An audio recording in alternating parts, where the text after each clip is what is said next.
that's interesting because some of the feedback from the weekend has been interesting. All good. Well, I say all good, mainly good. But some of the feedback has been quite interesting. People, very devout people, like really, really good Catholics, and they'd say, I didn't like what Ralph Martin said about salvation.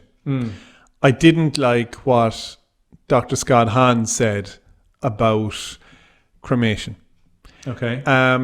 And people saying, I didn't like that. He shouldn't have said that, or he shouldn't have said that, because, it offended people, or it moved people in, it made people uncomfortable. And my response was, Ralph Martin never said anything this past weekend that was Ralph Martin's own opinion, if you know what I mean. Ralph Martin's books, he's quoting church teachings. Scott Hahn, it's Catholicism, like what he talks about cremation and the history of cremation and different things like that. It's historical fact, and but people don't like to hear things sometimes, and so they just assume that the person who says something shouldn't have said it. But it's quite interesting, because if you look at what Jesus said, people didn't like what Jesus said,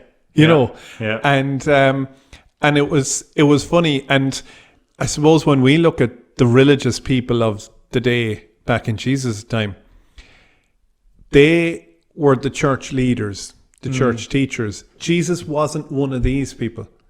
Jesus was, I know he was, he's a rabbi, but Jesus was in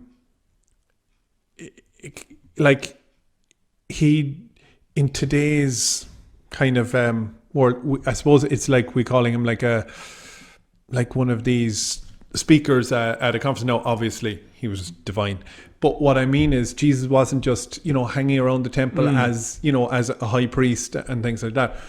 And so there were church authorities and things like that, and because of that, people didn't like what Jesus had to say. But what Jesus spoke was the truth. Yeah. And when people hear the truth, like the truth is the truth. But when people hear the truth, people don't like the truth, because the truth moves us out of a comfort zone. And so I found that some of that feedback quite interesting. And some of the shows that I've lined up for the Faith and Reason podcast,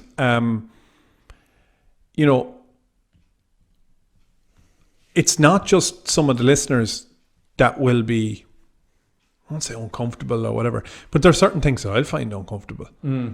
Because I'm not a living saint. I'd love to be. And please God, I will be able, please God, someday we'll be able to say, oh yeah, he was a living saint. But what I mean is, I have a long way to go. And so because I have a long way to go, there are certain things that, I need to be told, because I can't say that every single thing the church teaches, I am doing. I'm trying to. Everything I'm aware of that the church teaches, I am doing. But, there are times still where, one of the things that kind of struck me there was this whole coronavirus, all these conspiracy theories, and Catholics getting caught up in conspiracy theories and talking about, this person or that person, and, this has been done to control the world, or that, all this kind of stuff. And but there were individuals being named. Okay. That will say nothing could be proved beyond all reasonable doubt. It was just trial by, I won't even say by media, trial by social media. And it was like, well, this is this and this is that. And there were so many even conflicting different things, and this was all going around, and Catholics passing it on and stuff like that. And, I was just thinking, this is spreading scandal. And I was looking at the catechism, and I was looking then at the definition of scandal and things like that. And when I was looking at it, I was like, because, you know, you've got different categories in there, and the sin of detraction, saying something about another person that if I know something about someone and I say it to you and it changes your opinion of them in the negative, may not be based on total and utter fact. You may not need to know it. You know, there's lots of different things. I'm guilty of that a lot.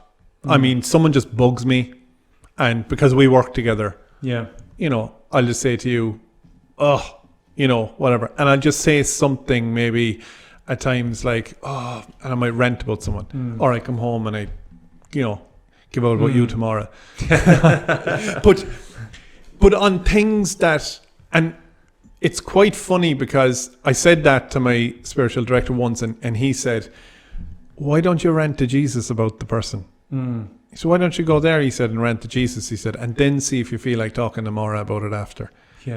And I was like, oh, yeah.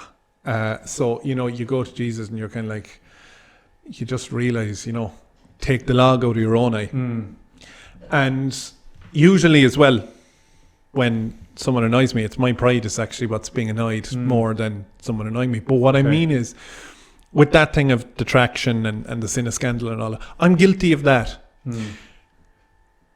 But I don't realize it a lot of the time. It's just, it's habit. It's, you know, it's habitual. So then I have to go, okay, I need to work on this. And when that's worked on and the grace is there to fix that and God, like, and I cooperate with that grace, and that area, you know, need to be watched, but it's not so much a kind of a habit anymore.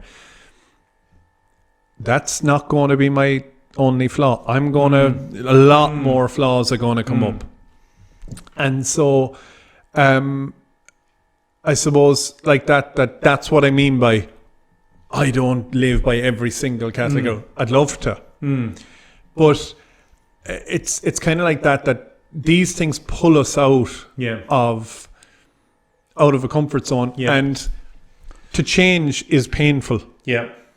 But you know, it takes pride can stop that. And sometimes when we hear a teaching that we don't like, we can just kind of go, no, not having it. If you enjoyed what you just saw and would like to see the full video, click on the link below in the description box and subscribe to our YouTube channel for more regular content. Thank you. God bless.